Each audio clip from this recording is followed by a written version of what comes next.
नमस्कार दोस्तों, स्वागत है आप सभी का हमारे YouTube चैनल स्टडी पॉइंटर्स में। तो यहाँ पर हम डिस्कस करने वाले हैं यूपी टेट एग्ज़ाम जो कि आपका प्राइमरी लेवल का पहला पेपर हुआ है, उसको यहाँ पर हम एनालिसिस करने वाले हैं। तो वीडियो को ध्यान से देखिएगा और चैनल पर अगर आप पहली बार आए हैं तो सब्सक्राइब कर लेना और बेल आइकॉन को प्रेस कर लेना ताकि आने वाली वीडियो का नोटिफिकेशन आपको सबसे पहले मिल सके। तो यहाँ पर हम केवल क्वेश्चन और आंसर यहाँ पर डिस्कस करने वाले हैं और इसका जो डिटेल वीडियो है वो आपको शाम को प्रोवाइड करा दिया जाएगा। हर सब्जेक्ट का आपको अलग अलग डिटेल वीडियो प्रोवाइड करा दिया जाएगा। तो चलते हैं यहाँ पर देखते हैं कि कौन कौन से क्वेश्चन आपको यहाँ पर पूछे गए हैं। तो सबसे पहले यहाँ पर देखते हैं बाल विकास में आपसे कौन कौन से क्वेश्चन आज पूछे गए हैं यहाँ पर। तो पहला क्वेश्चन है कि युयुप्सा है, तो युयुप्सा क्या है? ये होती है आपकी मूल प्रवृत्ति। ऑप्शन नंबर सी यहाँ पर राइट आंसर हो जाएगा। अगला क्वेश्चन है कि बालकों के सामाजिक विकास को प्रभावित करने वाले तत्व हैं, तो यहाँ पर कौन से तत्व हैं जो कि ये प्रभावित करते हैं? तो इनमें से हो जाएगा आपका सामाजिक परिवेशजन्य तत्व, यानी कि ऑप्शन नंबर बी हमारा यहाँ पर राइट आंसर हो जाएगा। अगला क्वेश्चन आपके सामने यहाँ पर दिया गया है, क्वेश्चन नंबर 3, शारीरिक विकास का एक प्रमुख नियम निम्न में से कौन सा है? तो यहाँ पर कौन सा हो जाएगा? तो इसमें हो जाएगा आपका ऑप्शन नंबर बी अनियमित विकास का नियम, ये आपका यहाँ पर राइट आंसर हो जाएगा। नेक्स्ट क्वेश्चन आपके सामने दिया है, निम्नलिखित में से कौन सा विकास का सिद्धांत नहीं है? तो इनमें से कौन सा विकास का सिद्धांत नहीं है?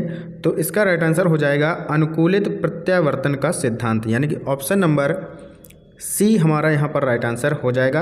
अगला क्वेश्चन है, विकास के परिणाम स्वरूप नवीन विशेषताएं और नवीन योग्यताएं प्रकट होती हैं, यह कथन किससे संबंधित है? तो ये आपको यहाँ पर बताना है।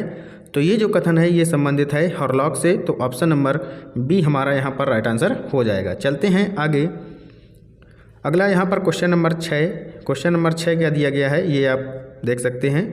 यहाँ दिया गया है कि कोहलर अपने प्रयोग से यह सिद्ध करना चाहते थे कि अधिगम जो है ये क्या है, जानवरों में मनुष्यों से श्रेष्ठ है।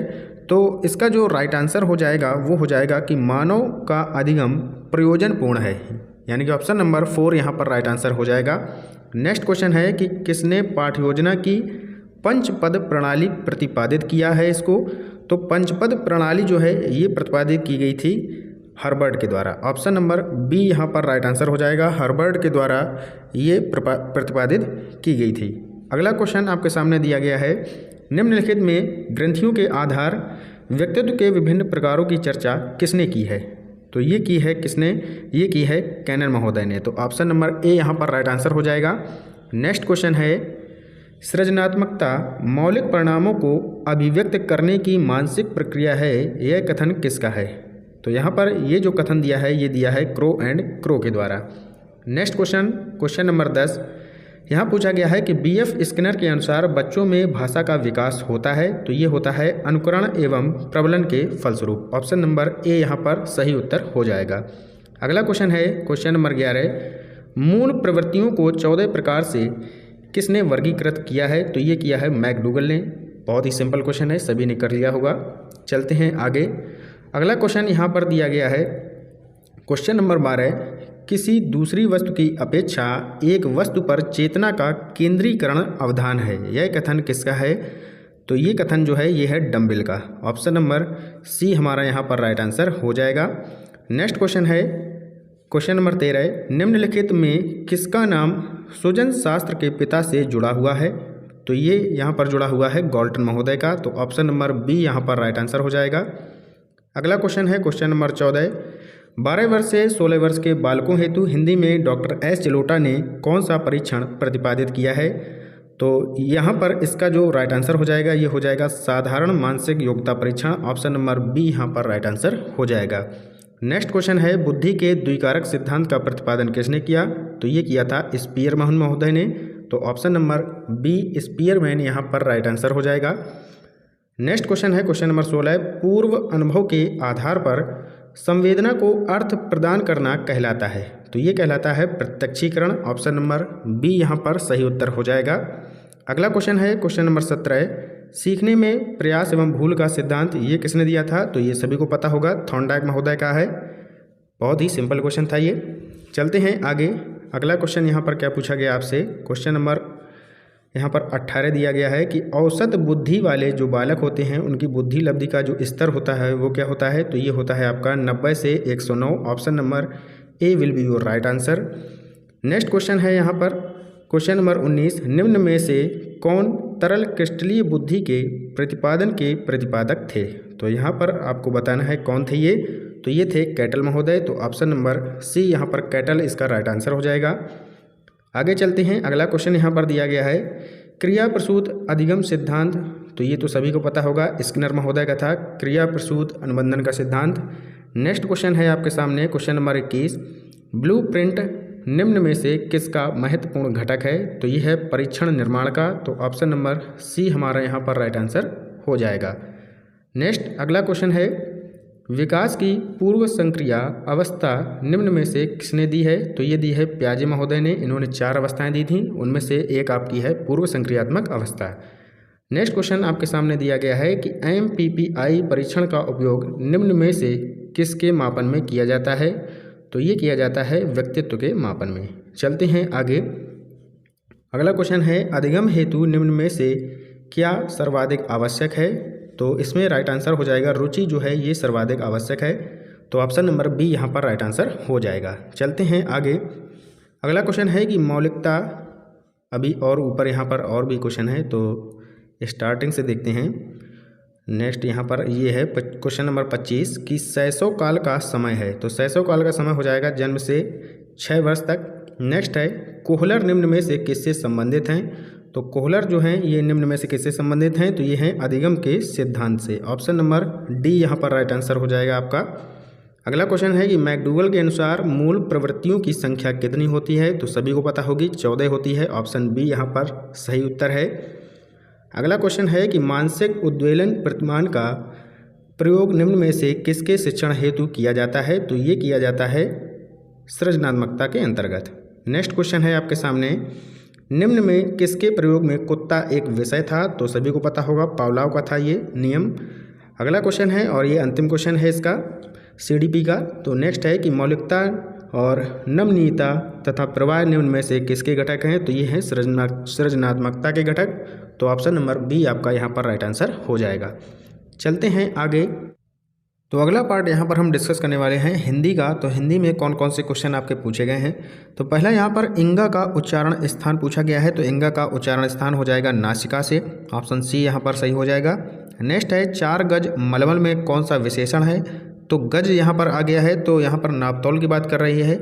तो नापतौल में आपका हो जाएगा परिमाण बोधक। तो ऑप्शन ए यहाँ पर सही हो जाएगा, परिमाण बोधक इसका राइट आंसर हो जाएगा। नेक्स्ट पूछा गया है समास का विलोम क्या होगा। तो समास का विलोम हो जाएगा आपका व्यास। ऑप्शन सी यहाँ पर सही उत्तर है। अगला क्वेश्चन है कि शून्य का तत्सम रूप क्या है। तो शून्य का तत्सम रूप हो जाएगा शून्य। ऑप्शन डी यहाँ पर राइट आंसर हो जाएगा। नेक्स्ट है आँख की किरकिरी होने का अर्थ। तो आँख की किरकिरी होने का अर्थ है अप्रिय लगना। तो अप्रिय लगना ये राइट आंसर हो जाएगा, ऑप्शन सी। आगे यहाँ पर आपका गद्यांश दिया गया है। तो इसके हम सीधे क्वेश्चन पर आते हैं। तो यहाँ पर क्वेश्चन दिया गया है कि घुमक्कड़ शब्द में कौन सा प्रत्यय है। तो अक्कड़ हो जाएगा, ऑप्शन सी यहाँ पर राइट आंसर हो जाएगा इसका। अगला क्वेश्चन है कि महावीर स्वामी का जन्म कहाँ हुआ था। तो ये हुआ था वैशाली में। तो ऑप्शन बी यहाँ पर राइट आंसर है आपका। नेक्स्ट है स्वच्छंद में कौन सी संधि है। तो स्वच्छंद में हो जाएगी आपकी व्यंजन संधि। ऑप्शन डी यहाँ पर राइट आंसर हो जाएगा। अगला है यहाँ पर महात्मा बुद्ध ने जब बुद्धत्व प्राप्त किया तब उनकी अवस्था कितनी थी। तो ये थी 35 वर्ष। Option B will be your right answer. अगला है यहाँ पर श्रुति धर्म का क्या अर्थ है। तो ये होता है श्रुति धर्म का अर्थ वैदिक धर्म। ऑप्शन डी यहाँ पर राइट आंसर हो जाएगा। अगला है कि अकाल का पर्यायवाची क्या होगा। तो ये हो जाएगा दुर्भिक्ष। ऑप्शन सी यहाँ पर सही उत्तर हो जाएगा। नेक्स्ट क्वेश्चन है कि निम्नलिखित वाक्यों में कौन सा मिश्र वाक्य है। तो इसमें हो जाएगा कि अध्यापक जो है देखते हैं कि छात्र पढ़ते हैं, ये आपका मिश्र वाक्य है। चलते हैं आगे। अगला क्वेश्चन है क्वेश्चन नंबर 43, जिसकी पूर्व में कोई आशा ना हो तो उसके लिए एक शब्द क्या होगा। तो ये हो जाएगा अप्रत्याशित। ऑप्शन नंबर बी यहाँ पर राइट आंसर हो जाएगा, अप्रत्याशित। नेक्स्ट क्वेश्चन है कि मुझसे उठा नहीं गया। तो इसमें कौन सा वाक्य है, ये जो है वाच्य क्या है इसमें। तो ये हो जाएगा भाववाच्य। मुझसे उठा नहीं गया या मुझसे खाया नहीं जाता है, तो ये सब किस में आ जाएंगे, भाववाच्य में। अगला क्वेश्चन है आपका संधि विच्छेद से निष्कपट में कौन सी संधि है। तो बहुत ही सिंपल है, निह धन कपट, यानी कि विसर्ग संधि यहाँ पर हो जाएगी आपकी। तो ये आपको याद रखना है। अगला क्वेश्चन है कि इस देश में हिंदी भाषा का प्रयोग लिखने एवं बोलने में किया जाता है, तो वो कौन सा देश है। ये हो जाएगा आपका मॉरिशस। ऑप्शन नंबर डी यहाँ पर राइट आंसर हो जाएगा। अगला क्वेश्चन है सूरसागर किस भाषा की रचना है। तो सूरसागर जो है ये ब्रज भाषा की रचना है। नेक्स्ट क्वेश्चन है आपका, वीरों का कैसा हो बसंत कविता किसके द्वारा लिखी गई है? तो ये लिखी गई है सुभद्रा कुमारी चौहान। ऑप्शन बी यहाँ पर राइट आंसर हो जाएगा।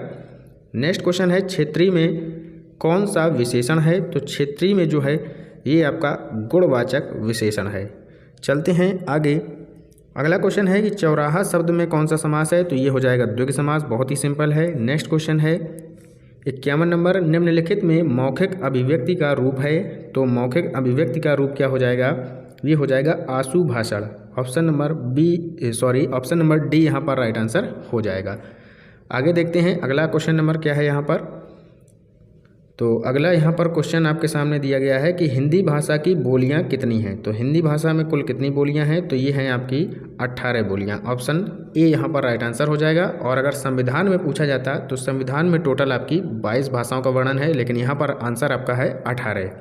अगला क्वेश्चन है, सामाजिक शब्द में मूल शब्द और प्रत्यय है। तो यहाँ पर समाज में जो है आपका एक प्रत्यय लगकर ये बना है, तो सामाजिक यहाँ पर आपका हो जाएगा। तो समाज प्लस एक इसका राइट आंसर हो जाएगा। ऑप्शन नंबर सी यहाँ पर राइट आंसर हो जाएगा।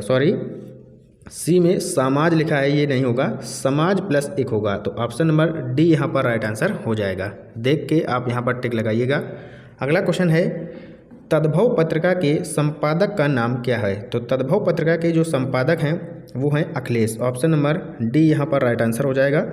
नेक्स्ट क्वेश्चन है, अगला क्वेश्चन यहाँ पर आपके सामने दिया गया है क्वेश्चन नंबर 55 कि 12 बरस लौ कुकर जीवे और 13 लौ जिए सियार, यह पंक्ति किसकी है? तो ये जो पंक्ति है ये है जगन की। ऑप्शन नंबर डी यहाँ पर राइट आंसर हो जाएगा। अगला क्वेश्चन है आपके सामने क्वेश्चन नंबर 56, निम्न में से किस शब्द की वर्तनी सही है? तो इसमें जो सही है वो है आपका अनुग्रहीत। ऑप्शन नंबर बी यहाँ पर आपका बिल्कुल राइट आंसर है। अगला क्वेश्चन है, निम्नलिखित में शुद्ध शब्द है। तो यहाँ पर जो शुद्ध शब्द है वो है पैतृक। ऑप्शन नंबर बी इसका राइट आंसर हो जाएगा। अगला क्वेश्चन है, सा यानी कि जो सरौता वाली सा नहीं यहाँ पर दी गई है, यहाँ पर सीटी वाली सा दी गई है। तो सा ध्वनि जो है ये इसका उच्चारण स्थान क्या है? तो ये हो जाएगा आपका यहाँ पर तालु से। किससे हो जाएगा? तालु इसका राइट आंसर हो जाएगा। अगला क्वेश्चन है क्वेश्चन नंबर 59 यहाँ पर दिया गया है, अत्यंत शब्द में प्रयुक्त उपसर्ग क्या है? तो अति उपसर्ग इसमें हो जाएगा। बहुत ही सिंपल है। ऑप्शन नंबर डी यहाँ पर राइट आंसर हो जाएगा। नेक्स्ट क्वेश्चन है, उपत्यका का अर्थ क्या है? तो उपत्यका का जो अर्थ होता है वो होता है सूर्य जो है, नहीं यहाँ पर सूर्य नहीं होगा, ये हो जाएगा ऑप्शन नंबर डी, पर्वत के पास की जो भूमि है इसको हम उपत्यका कहते हैं। तो यहाँ पर option number D right answer हो जाएगा। चलते हैं आगे। अगला पार्ट यहाँ पर हम डिस्कस करेंगे पर्यावरण अध्ययन का, यानी कि इन्वायरमेंट का। तो पहला क्वेश्चन है, इन्वायरमेंट में आपका ध्रुव तारा किसे कहा जाता है? तो ये कहा जाता है उत्तरी तारे को। ऑप्शन नंबर सी यहाँ पर सही उत्तर हो जाएगा। नेक्स्ट क्वेश्चन है कि भारत में प्रोजेक्ट टाइगर कब से प्रारंभ किया गया था? तो ये किया गया था 1973 में। और ये सारे क्वेश्चन आपको हमने करवाए हैं और वहीं से क्वेश्चन आपको देखने को मिल रहे हैं। अगला क्वेश्चन है कि कान्हा राष्ट्रीय उद्यान भारत के किस राज्य में है? तो ये भी कराया था कान्हा किसली वाला, ये है आपका मध्य प्रदेश में। तो ऑप्शन नंबर बी यहाँ पर सही उत्तर हो जाएगा। अगला है, लखनऊ समझौता 1916 किन दो के मध्य हुआ था? तो ये हुआ था आपका कांग्रेस और मुस्लिम के मध्य। कहाँ पर हुआ था? कांग्रेस और मुस्लिम के मध्य। तो ऑप्शन नंबर सी यहाँ पर राइट आंसर हो जाएगा। चलते हैं आगे। अगला क्वेश्चन है, जंगली गधा अभयारण्य ये कहाँ पर है? जंगली गधों का अभयारण्य ये है आपका गुजरात में। ये भी क्वेश्चन हमने आपको क्लास में करवाया था। नेक्स्ट क्वेश्चन है, कार्बन डेटिंग। तो कार्बन डेटिंग जो है संदर्भित करता है, ये किससे संदर्भित करता है? तो ये करता है प्राचीन स्थलों से मौजूद हड्डियों या सामग्रियों के आयु मापन से। चलते हैं आगे अगले क्वेश्चन की तरफ। अगला क्वेश्चन आपके सामने यहाँ पर दिया गया है 127 नंबर। ये क्वेश्चन आपके सामने है कि संविधान सभा ने कब राष्ट्रीय गान को जो है अपनाया था? तो राष्ट्रीय गान को अपनाया था 24 जनवरी 1950 को। ऑप्शन नंबर बी यहाँ पर सही उत्तर हो जाएगा। अगला क्वेश्चन है, बायो मैग्नीफिकेशन है। तो बायो मैग्नीफिकेशन क्या है? तो ये है आपका समय के साथ ऊतक में विषैले पदार्थों की बढ़ती सांद्रता। तो ऑप्शन नंबर सी इसका राइट आंसर हो जाएगा। नेक्स्ट क्वेश्चन है आपके सामने, निम्नलिखित में से कौन जैवमंडल का अजैविक घटक नहीं है? तो इसका राइट आंसर हो जाएगा फंजाई यानी कि कवक इसका राइट आंसर हो जाएगा। अगला क्वेश्चन है question number 130, green peas international का मुख्यालय कहाँ पर है? तो ये है आपका एम्स्टर्डम में, और एम्स्टर्डम कहाँ पर है? ये है आपका नीदरलैंड में। चलते हैं आगे। अगला क्वेश्चन आपके सामने दिया है, निम्न में से कहाँ और सैनिक द्वारा जल प्रदूषण सर्वाधिक है? तो ये है आपका पश्चिम बंगाल में। ऑप्शन नंबर डी यहाँ पर राइट आंसर हो जाएगा। अगला क्वेश्चन है कि भारत में पश्चिमी घाट के दक्कन शुष्क हैं क्योंकि? तो ये हो जाएगा इसका राइट आंसर रेन शेडो के प्रभाव के द्वारा। ऑप्शन नंबर ए यहाँ पर राइट आंसर हो जाएगा। चलते हैं आगे। अगला क्वेश्चन आपके सामने यहाँ पर आ चुका है। तो यहाँ पर पूछा गया है वन्य जीव संरक्षण अधिनियम का। तो ये बहुत ही सिंपल क्वेश्चन है, हमने आपको बताया भी था। 1972 इसका राइट आंसर हो जाएगा। अगला क्वेश्चन है कि वायुमंडल की जो ऊपरी सीमा पर प्रति इकाई क्षेत्र में प्राप्त होने वाली सौर्य विकिरण कहलाती है? तो ये कहलाती है सौर्य स्थिरांक। ऑप्शन नंबर ए यहाँ पर राइट आंसर हो जाएगा। नेक्स्ट है, किस देश के संविधान से मौलिक कर्तव्य लिए गए हैं? तो ये लिए गए हैं यूएसएसआर से, यानी कि ऑप्शन नंबर डी इसका राइट आंसर हो जाएगा। अगला क्वेश्चन आपसे पूछा गया है, सर्वाधिक जैव विविधता पाई जाती है? तो ये कहाँ पाई जाती है? ये पाई जाती है आपकी शांत घाटी में, यानी कि ऑप्शन नंबर ए यहाँ पर राइट आंसर हो जाएगा। चलते हैं आगे। अगला क्वेश्चन है कि एलपीजी के संदर्भ में क्या असत्य है? तो एलपीजी के संदर्भ में क्या यहाँ पर असत्य है? तो इसमें असत्य हो जाएगा आपका मीथेन उत्सर्जन करने वाला। ऑप्शन नंबर डी यहाँ पर राइट आंसर हो जाएगा। अगला क्वेश्चन है, पारिस्थितिकी तंत्र के प्रमुख घटक कौन से होते हैं? तो आपको बताया था जैविक और अजैविक। तो ऑप्शन नंबर बी यहाँ पर राइट आंसर हो जाएगा। चलते हैं अगले क्वेश्चन की तरफ। तो यहाँ पर और क्या क्वेश्चन पूछे गए हैं तो उन पर हम डिस्कस कर लेते हैं। अगला क्वेश्चन है आपके सामने मकर रेखा से। तो मकर रेखा जो है ये कहाँ पर पड़ती है? ये पड़ती है 23.5 डिग्री साउथ में। तो ऑप्शन ए यहाँ पर राइट आंसर हो जाएगा। अगला क्वेश्चन है, इकोसिस्टम शब्द का सर्वप्रथम प्रयोग किसने किया? तो ये हमने आपको क्वेश्चन कराया था, तो ये किया था एजी टॉन्सले ने। बहुत ही सिंपल क्वेश्चन है। अगला क्वेश्चन है कि पास भूमि क्षेत्र के पारितंत्र के खाद्य श्रृंखला में सबसे उच्च स्तर का उपभोक्ता कौन होता है? तो ये होता है मांसाहारी। ऑप्शन नंबर यहाँ पर कौन सही हो जाएगा? बी यहाँ पर राइट आंसर हो जाएगा। चलते हैं आगे। वायुमंडल का प्रमुख स्तर जो पृथ्वी के सबसे पास है, तो ये है आपका क्षोभ मंडल। ये भी बहुत ही सिंपल क्वेश्चन है। ऑप्शन नंबर बी यहाँ पर सही उत्तर हो जाएगा।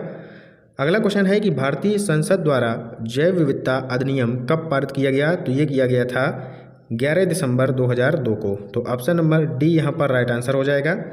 चलते हैं आगे। अगला क्वेश्चन है, निम्नलिखित में से कौन सी कृषि करने की प्रक्रिया पर्यावरण संरक्षण में सहायक होती है? तो ये होती है जैविक खेती, यानी कि ऑर्गेनिक फार्मिंग। तो ऑप्शन नंबर डी यहाँ पर राइट आंसर हो जाएगा। चलते हैं आगे। अगला क्वेश्चन यहाँ पर आपसे क्या पूछा गया? अगला क्वेश्चन है अम्लीय वर्षा से संबंधित। तो अम्लीय वर्षा संबंधित है, तो ये किससे संबंधित है? ये संबंधित है सल्फ्यूरिक एसिड से, यानी कि H2SO4 से। अगला क्वेश्चन है WWF से क्या आशय है? तो इसका फुल फॉर्म आपसे पूछा गया है। ये होता है वर्ल्ड वाइड फंड, यानी option number C will be your right answer.